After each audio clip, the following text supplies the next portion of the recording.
ఇవాళ మేము ఈ కార్యక్రమాన్ని రాష్ట్ర వ్యాప్తంగా చేస్తున్నాం కదా, రెచ్చగొట్టే కార్యక్రమాలు తెలుగుదేశం వాళ్ళు చేస్తున్నారు. పోలీసులను అండబెట్టుకొని వాళ్ళు తీసుకొచ్చి జగన్మోహన్ రెడ్డి గారు బొమ్మ తగలేస్తారు. గొడ్డలి పార్టీ అని అక్కడ మీరు బ్యానర్లు కడతారు. ఏమిటి అన్యాయం అంటున్నా? మీరు కూడా ఏదైనా కార్యక్రమం మీరు బ్రహ్మాండంగా పగలదీసామని చెప్పుకోండి, మాకేం అభ్యంతరం లేదు. ఇచ్చిన హామీలు నెరవేర్చకోకుండా రెచ్చగొట్టేటటువంటి కార్యక్రమాలు ఇవాళ చేస్తున్నారు.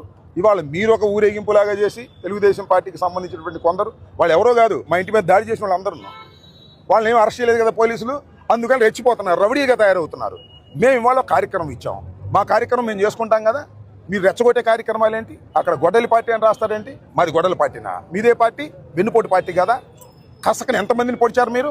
ఇలా డైవర్ట్ చేయాలనే ఉద్దేశంతో 2 సంవత్సరాల పాటు ఈ రాష్ట్రాన్ని పరిపాలన చేసినటువంటి తెలుగుదేశం ప్రభుత్వం దుర్మార్గంగా వ్యవహరించింది, రౌడీతనంగా వ్యవహరించింది, కేసులు పెట్టింది, ఇచ్చిన వాగ్దానాలు నెరవేర్చలేదు.